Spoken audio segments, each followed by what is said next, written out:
नर्मदे हर. आमचा आजचा हा 33वा दिवस आहे आणि हे आहे रेवाकुंड. याची कथा अशी आहे की राणी रूपमती मैयाचं,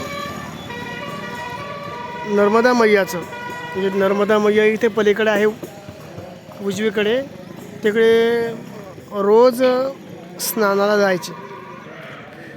पण एकेकाळी काही कारणास्तव आजारी पडल्या म्हणा, शरीर स्वास्थ्य बिघडलं आणि बिघडल्यामुळे रूपमती राणीला तिथे नर्मदा मैयाचं स्नान करायला जायला मिळालं नाही किंवा जाता आलं नाही.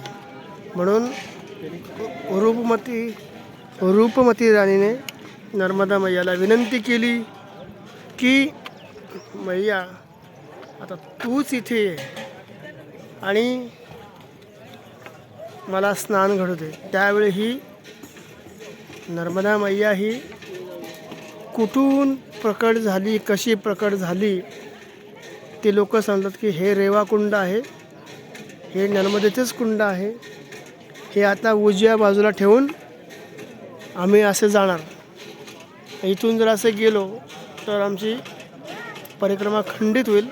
म्हणून त्याकरता हे ब्रिज हे जे बनवलं आहे तिथून जाणार. हे आहे रेवाकुंड.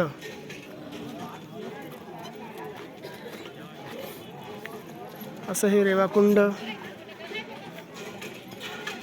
राणी रूपमतीचं हे महल कदाचित असेल. त्यावेळी अनेक इथे तुम्हाला त्या काळातले बुरुज बघायला मिळतील. मागे गेले त्याची आम्ही जास्त व्हिडिओ काढली नाही. हे ते रेवाकुंड आहे. आणि आता आम्ही हे रेवाकुंडसुद्धा उजव्या बाजूला ठेवून आम्ही पुढे मार्गस्थ होत आहोत.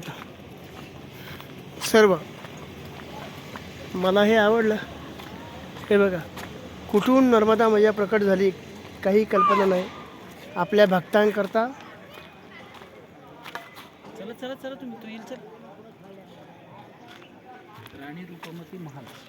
हे राणी रूपमती यांचं महल, राहण्याचं ठिकाण.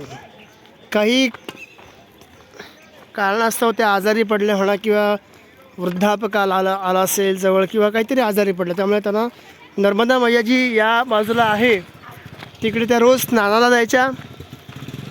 आजारी पडल्यामुळे जाता आलं नाही. नर्मदा मैयाला तिने विनंती केल्यामुळे हे रेवाकुंड इथे नर्मदा मैया इथे गुप्त रूपाने प्रकट झाली. त्यामुळे ते आंघोळीला त्यांना स्नान करण्याकरता मिळालं. असं हे महल त्यांचं आहे. भव्य दिव्य आहे. आत आपल्याला जायचं नाही कारण की आपल्याला परिक्रमा करायची आहे. त्याचं स्थान महात्म्य ही त्या राणी रूपमती यांची तपस्थली आहे. विशेष म्हणजे राणी, हिंदीमध्ये ते राणी बोलतात, आपण राणी बोलतो मराठी.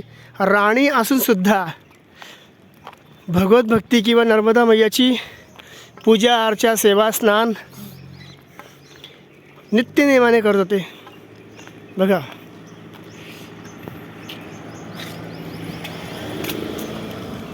असं हे ठिकाण आहे.